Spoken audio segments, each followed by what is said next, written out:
මේ ලෝකේ තියෙන හැමදේම ආදරයෙන් වෙනස් කරන්න පුළුවන් කියලා තේරුම් ගත්ත එක පුංචි ගෑනු ළමෙක් හිටියා. අද කතාව තමයි පුංචි ෆ්ලෝරාගේ බ්ලූබෙරි වත්ත. එකමත් එක කාලෙක හරිම ස්වයංපෝෂිත රටේ කිසිම දෙයක් ගැන උනන්දුවක් නැති හරි කම්මැලි රජෙක් හිටියා.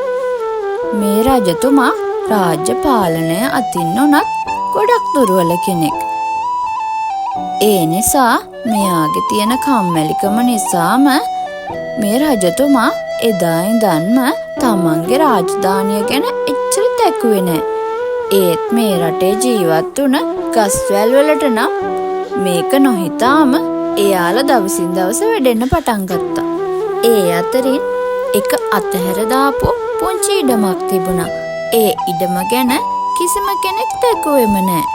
මේ පුංචි වත්ත බලන්න කවුරුත්ම ආවේ නෑ. ඇත්තටම මිනිස් පුලුටක් තිබුණෙම නෑ. ඒ නිසාම මේ ඉඩම හිටපු බ්ලූබෙරි පඳුරු ටිකට තමන්ගේ ජීවිතේ එපා වෙලයි තිබුණේ. තමන්ගෙන් මේ රටට ඇත්තටම වැඩක් නෑ කියලා එයාලා හිතුවා. ඉස්සර මේ රට බ්ලූබෙරි වලින් පිරීලා ඉතිරලා තිබුණා. මේ රාජධානිය හරිම ස්වයංපෝෂිත වුණේ බ්ලූබෙරි වලින්. ඉතින් ඒ කාලේ මේ රාජධානියේ හැමෝටම බ්ලූබෙරි කන්න පුළුවන් වුණා. එයාලා බ්ලූබෙරි ජෑම් හැදුවා.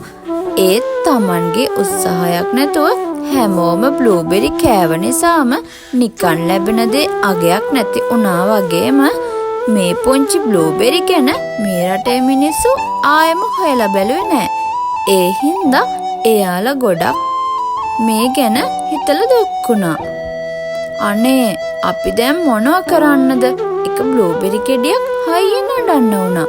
ඔව් අපි මෙහෙම ඉඳලා වැඩක් නෑ. අපිව කවුරුත්ම ගණන් ගන්නෙත් නෑ. තවත් බ්ලූබෙරි ගෙඩියක් දුක්ුණා. අපි මේ වත්ත දාලා කොහේ හරි යමු. ඔය අතරේ එක පුංචි කෙල්ලෙක් මේ අතහැරලා දාලා තිබ්බ ඉඩම පැත්තට ආවා. එයාගේ නම තමයි ෆ්ලෝරා. ෆ්ලෝරා එනකොට දැක්කා මේ පුංචි බ්ලූබෙරි පඳුරු ටික පණ නැතුව වගේ එල්ලිලා ඉන්නවා. අනේ මේ මොකද මේ බ්ලූබෙරි පැලවලට වෙලා තියෙන්නේ? ෆ්ලෝරා පුදුමයෙන් ඇහුවා. එතකොටම එක බ්ලූබෙරි ගෙඩියක් හිමින් කතා කළා. අපි හරිම දුකින් ඉන්නේ පුංචි ගෑනු ළමයෝ. කවුරුවත් අපිව බලාගන්නේ නැහැ. ෆ්ලෝරාට ගොඩක් දුක හිතුණා. අනේ එහෙම කියන්න එපා. මම ඔයාලට හොඳට සලකන්නම්. ඔයාලා ආයෙමත් සතුටින් හැදෙන්න කැමතිද? ඇත්තටමද ඔයා අපිව බලා ගන්නවද ෆ්ලෝරා? තවත් බ්ලූබෙරි ගෙඩියක් ඇහුවා. ඔව් මම පොරොන්දු වෙනවා. ෆ්ලෝරා hina වෙලා කිව්වා. එදා ඉඳන් ෆ්ලෝරා හැමදාම අර අතෑරලා දාපු ඉඩමට ආවා. එයා බ්ලූබෙරි පඳුරු වලට වතුර දැම්මා. වටේ තිබුණ වල් පැලෑට ඉවත් කරා.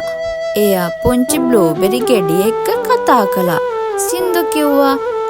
එයාගේ ආදරෙයි සැලකිල්ලයි නිසාම මේ පුංචි බ්ලූබෙරි පඳුරු ටිකට ආයෙමත් පණ ලැබෙන්න පටන් ගත්තා. එයාලා ලොකු වෙන්න පටන් ගත්තා. ගොඩක් අලුත් දළු දාලා ලස්සනට මල් පිපුණා.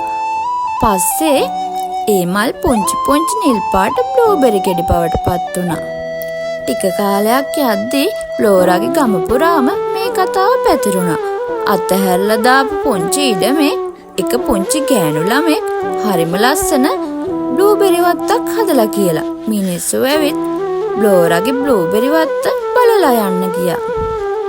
ඒ බ්ලූබෙරි වල තියෙන මිහිරි රසය බලලා එයාලත් ගොඩක් පුදුම වෙලා හිටියේ. ආයෙමත් ඒකම බ්ලූබෙරි වලින් සාරවත් වුණා. ඉතින් ආයෙමත් හැමෝටම බ්ලූබෙරි කන්න පුළුවන් වුණා. ආයෙම එයාලා ජෑම් හැදුවා. ෆ්ලෝරා හැමෝටම ආදරෙන් බ්ලූබෙරි බෙදලා දුන්නා. ඉතින් මේක තමයි පුංචි ෆ්ලෝරාගේ බ්ලූබෙරි වත්තේ කතාව. දන්නවද? අපි මේ අපේ වටේ තියෙන පුංචි දේවල් උනත් ආදරෙන් බලාගත්තොත් ඒ දේවල් වලටත් අපි වෙනුවෙන්ම ලොකු ප්‍රතිඵල දෙන්න පුළුවන්. ඉතින් කාලෙකට කලින් ඇල්මැරුණ සහ අතහැරලා දාපු හැමදේටම ගොඩාක් ආදරේ දුන්නොත්, ආදරෙන් රැක බලා ගත්තොත් ආයෙමත් ඒ හැමදේම ලස්සන කරන්න පුළුවන්. දන්නවද? ඇත්ත ආදරයකට මේ ලෝකේ හැමදේම එක මොහොතකින් වෙනස් කරන්න පුළුවන්.